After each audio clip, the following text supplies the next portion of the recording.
Do you know what theocracy is? The conventional conception of a theocracy is erroneous. Flesh and blood states are man's version of what a theocracy looks like. Man's idea of a theocracy is a state in which the human leader is a god or the assigned representative of God. This version of theocracy makes sense if God does not exist. Many leaders legitimize his authority by pretending his position is due to divine intervention. A clear distinction between what a theocracy is and democracy needs to be made. To fully understand the nature of a theocracy requires the difference between ethics and morality be clarified. But it must also be stressed that in the context of this discussion, democracy refers not just to Athenian democracy but to any system of governance in which flesh and blood is instrumentally significant in how the jurisdiction is governed. Theocracy, therefore, rejects the law-making authority of man. A theocracy sees all men as brothers. No person has a right to exercise authority over his kind. In other words, being a theocrat does not give anyone a free pass into the throne room. This claim will bring to mind visions of anarchy. If men do not have authority to rule his brethren, how is order maintained? But to answer this would require an understanding of the aforementioned difference between ethics and morality. Ethics is governance by rules and regulations. Ethical systems are legal systems. Laws are opinions codified into regulations governed by a justice system administrated by persons who have the means to expropriate the necessary funds. Ethics comes down to the ability to fund the enforcement of rules. Those who follow rules are legalists. There is no righteousness in ethics. There are people who follow the rules and those who break the rules. Power defines legitimacy in ethical systems. Accomplishment of an objective justifies what was done to win the prize. War is the ultimate justifier of an ethical system. If you win the war and if you can create an empire, you are ethically validated.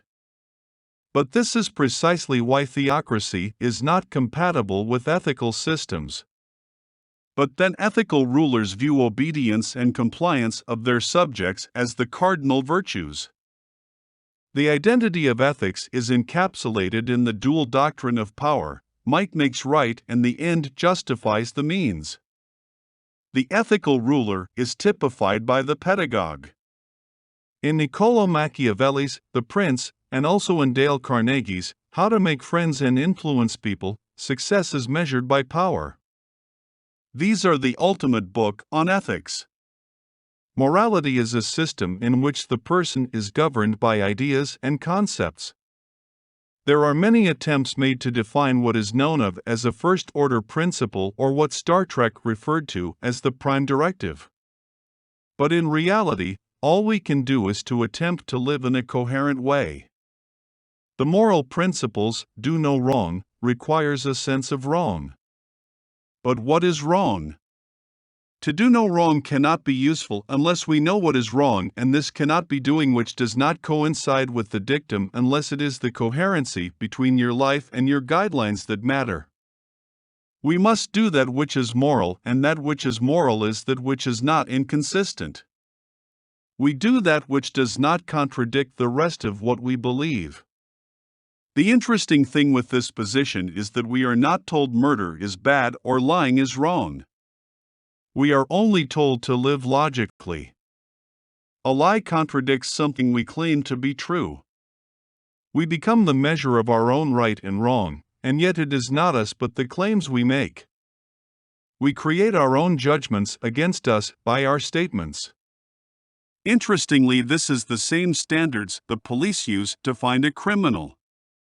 The police keep a person talking, forcing him or her to make statements of fact, until such time as a statement is made that is in conflict with other statements he or she made.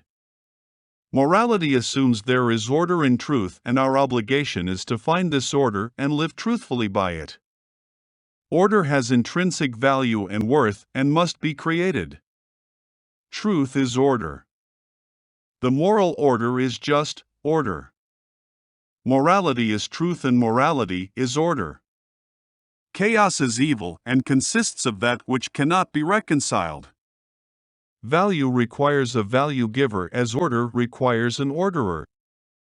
Man cannot give nature value because nature is the natural order of things. Value is created by the Creator. A thief does not give stolen goods value. The value is in the state that the goods existed in. Thieves do not just damage the value of things, he destroys the natural order of things. A thief does not steal things, he steals value and destroys order. Morality requires a creator of value because value is created by the generation of a higher order. If order was not enhanced, there would be no loss of value connected with crime.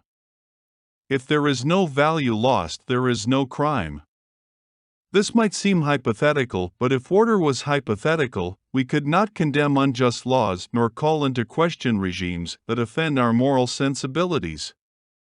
As moral human beings, we understand order when compared to disorder, and we prefer the former and condemn the latter. Massacres are no more wrong than is capital punishment within the legal system of the state. It is an outside agency that calls into question the legality of what the state does. But on what grounds if it is the state that defines its own rules? If the order of the world is defined by the rules of the state, by what standard are the actions of the state questioned? This is the same kind of question Christians ask of atheists. If individuals make the rules and define meaning, why would you define anything you do as being wrong? Indeed, if your emotional state is the measure of right and wrong, it would be absurd to label things you enjoy as being wrong or things that annoy you as being good. Without an external standard, we cannot help but be self-serving. If we decide what makes sense, it is what we decide makes sense that makes sense.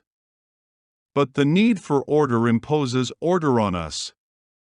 We can choose anything we wish to choose, but we must choose what does not contradict us. Order is in us as the truth is in us, but it is not from us. This situation ought not appear incomprehensible. Humans are made in the image of God, and so our image, as an image of order and orderliness, reflects the order that is God. This order is logical and gives us logic. We see the order of God in the natural order of the world. We extrapolate this order and create symbolic logic. But to understand where the line has been drawn between logic and God, we need to understand the province of man. We were given dominion over the world. Dominion is not the authority of an owner but of a steward. Humans are permitted to decide the dispensation of things. This ability exists because we have a purpose, we strive to create order. To fulfill that purpose, we need to have authority over the natural world. We need to be able to organize. As mentioned, this authority is given only to fulfill our purpose. We are orderly, and the order we desire is a potentiality we wish to impart to the world. We notice that very little in this world has value to mankind in its natural state. It needs to be processed or reordered. This processing adds value to a natural resource because it imparts order after our own likeness. If what we do does not add value, we are not instilling order in what we have. This is sinful. We own the value we create. We own the value of the modifications we made. Creating order amounts to the work we do. The worker is worthy of his wage. Creating order is a good thing. A theocracy is the rule of God's order. Theocratics is the science of order. Theocrats are persons engaged in the scientific method of producing order in the things of God to bring them under the dominion of man. God is in charge in the sense that his design determines what changes have value. A four-legged pair of pants does not add value to the components that went into producing it, because humans are not four-legged creatures. Turning flour, fat, sugar and flavors into a food product adds value to the components, but also wastes them in the sense better usage was possible. In a theocracy, God is the business owner. Humans are his employees who make the most equity from his assets. To do this, we have to create the highest possible degree of order. There is always a right and wrong way of doing things. Right and wrong are not determined by how we emotionally respond to stimuli. Drugs are not made good by our addiction. Until we look at Earth as a family business owned by God and ourselves as his employees hired to turn the raw material of the earth into a civilization, we will not understand the nature of a theocracy nor our position in it. The striving for order gives us our purpose. Creating order establishes equity, for it adds value to assets. To be governed by a love of order is to be governed by God, and this is a theocracy.